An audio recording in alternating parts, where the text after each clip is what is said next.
नमस्कार बच्चों, आपका फिर से स्वागत है हमारे हिंदी की कक्षा में, जो कि है शब्द विचार। जैसा कि हमने पहली वीडियो में भी पढ़ा था, शब्द विचार होता क्या है। आइए आज एक बार पुनः इसकी दोहराई कर लेते हैं। शब्द विचार यानी शब्द क्या होते हैं। सबसे पहले देखते हैं शब्द की परिभाषा। वर्णों के ऐसे समूह जिनका अर्थ सार्थक होता है, मतलब आप अगर उनके टुकड़े करें या उनको देखें तो उनका अर्थ निकले, ऐसे समूहों को हम शब्द कहते हैं। भाषा में वर्ण के बाद सबसे छोटी इकाई शब्द होती है। यहाँ कहने का भाव ये है कि हिंदी व्याकरण में सबसे छोटी इकाई वर्ण है। अगर वर्ण के बाद बात करें तो वर्ण के बाद तो बड़ी है, लेकिन व्याकरण की दृष्टि से छोटी है शब्द। ठीक है, यहाँ आपको एक उदाहरण देना चाहूंगी। हम कोई भी एक शब्द ले लें, जैसे कि मैंने एक शब्द लिया मत, मत। मत का मतलब होता है काम नहीं करना, मना करना। और अगर इसका विपरीत करें तम, तो वो क्या होगा, अंधेरा। यानी दोनों शब्दों का अर्थ है। ठीक है, जो शब्द हैं वो वर्ण के रूप में भी हो सकते हैं। जैसे व, हम दो शब्दों को जोड़ने के लिए व शब्द का प्रयोग करते हैं। वो बेशक वर्ण है, लेकिन हम उसको शब्द भी कह सकते हैं। ठीक है, सार्थक जो हमारी ध्वनियाँ होती हैं, जिनका कोई अर्थ होता है, वो क्या कहलाती हैं, शब्द। अब बात करते हैं शब्द के भेद। जो हमने पहली वीडियो बनाई थी उसमें हमने किया था उत्पत्ति प्रयोग के आधार पर शब्द के भेद, और आज हम करेंगे उत्पत्ति के आधार पर शब्द। शब्दों को उत्पत्ति अथवा उनके उद्गम, मतलब वो कैसे पैदा हुए, कैसे बने, उसके आधार पर हम 4 भागों में बांट सकते हैं। सबसे पहला है तत्सम, उसके बाद है तद्भव, उसके बाद बारी आती देशज, और उसके बाद विदेशी शब्द।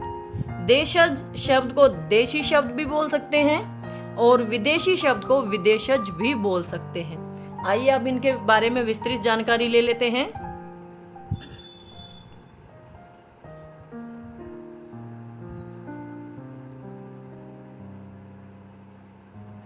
तत्सम शब्द की परिभाषा। सबसे पहले बात करते हैं उत्पत्ति के आधार पर हुए जो शब्दों का वर्गीकरण है, उसमें पहला जो शब्द है तत्सम शब्द, कि तत्सम शब्द कौन से होते हैं।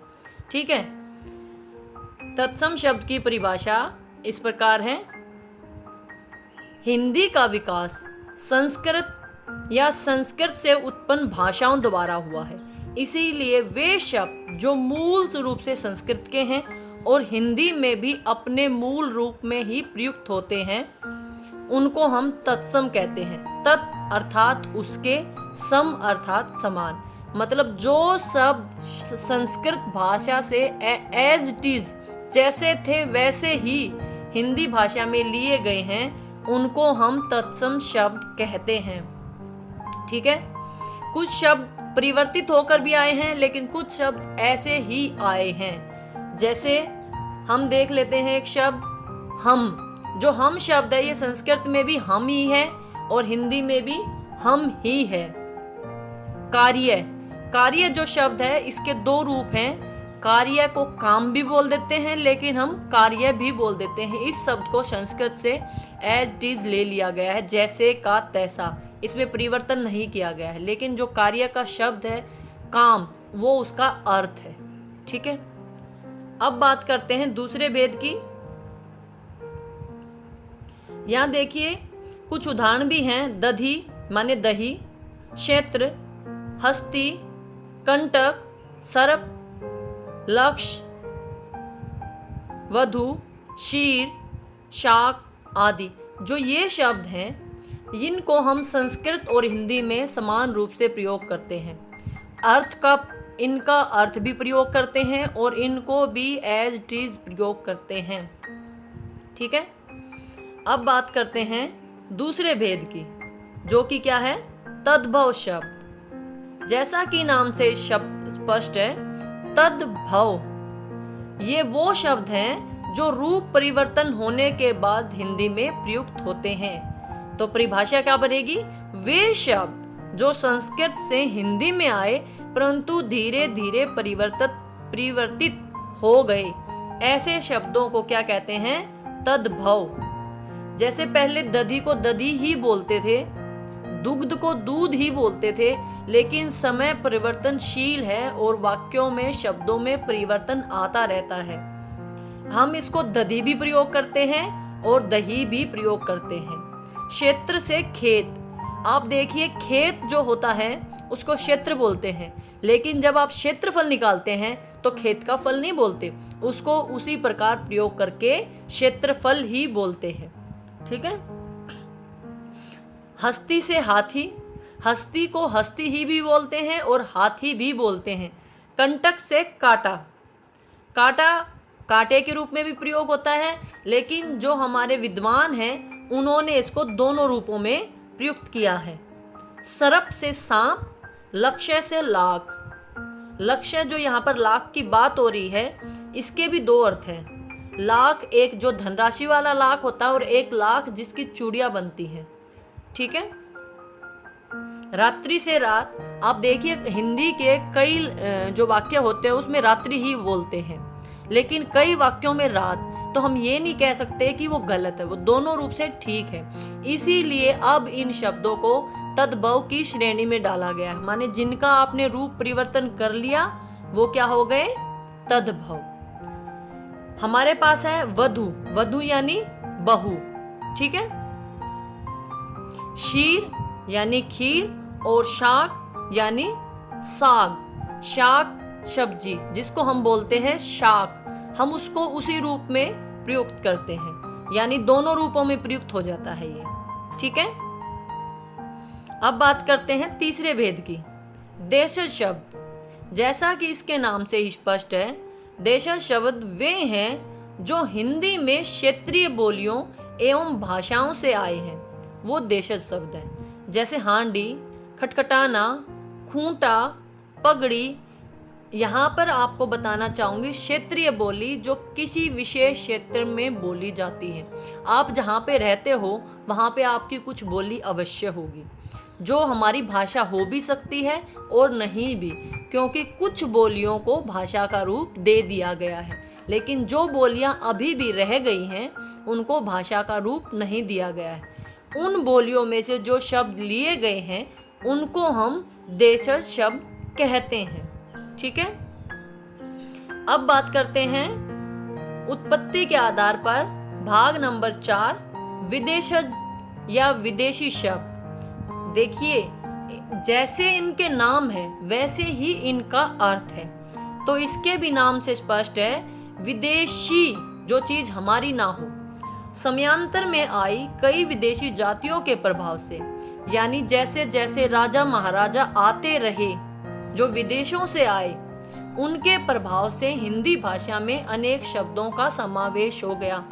उन्हीं शब्दों को हम विदेशी या विदेशज शब्द कहते हैं। और भारत में अनेक जातियां आई, अंग्रेज आए, मुस्लिम आए, अरबी आए, तो उन्हीं से जिन शब्दों का विकास हुआ वो सभी शब्द विदेशज कहलाते हैं। ठीक है। कुछ विदेशज शब्द इस प्रकार हैं। सबसे पहले बात करते हैं अंग्रेजी के।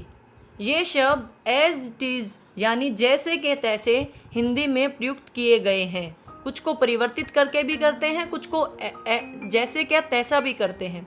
अंग्रेजी शब्द हैं college, pencil, radio, television, doctor, ticket, machine, cigarette, cycle, station master, school आदि।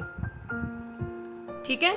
अब देख लेते हैं फारसी शब्द, अनार, चश्मा, जमींदार, दुकान, नमक, नमूना, बीमार, रुमाल, किताब, ज़मीन आदि। जो ये शब्द हैं, ये जब फारसी लोग आए तो जो उनकी बोली या भाषा थी उसमें से भारत ने या भारत की राष्ट्रभाषा हिंदी ने अपना लिए। ठीक है, अब बात करते हैं अरबी। जो अरबी भाषा है उसमें से जो शब्द अपनाए गए हैं वो हैं औलाद, अमीर, कलम, कानून, रिश्वत, न्याय, औरत, कैदी, मालिक, गरीब आदि शब्द। उर्दू हमारे भारत में एक भाषा है और उर्दू से भी कुछ शब्द जैसे के तैसे हिंदी में अपनाए गए हैं। ठीक है, लेकिन उर्दू भारत की प्रथम भाषा नहीं थी, ये भी विदेशों द्वारा लाई गई भाषा है। ठीक है, तो उर्दू से जो शब्द हिंदी भाषा में अपनाए गए हैं वो हैं अखबार, आवाज़, आराम, अंदर, अफसोस, आदत, इनकलाब, इमारत, गज़ल, जवान आदि शब्द। ये प्रमुख शब्द थे जो विदेशी भाषाओं से हिंदी भाषाओं में यूं के यूं अपनाए गए हैं या थोड़ा रूप परिवर्तित करके अपनाए गए हैं। इन शब्दों को इसीलिए उत्पत्ति के आधार पर बांटा गया है क्योंकि ये हिंदी भाषा के शब्द नहीं हैं, ये हिंदी भाषा में किसी न किसी स्रोत से लिए गए हैं। ठीक है, आशा करती हूँ आपको मेरी ये वीडियो पसंद आई होगी। आपका बहुत बहुत धन्यवाद।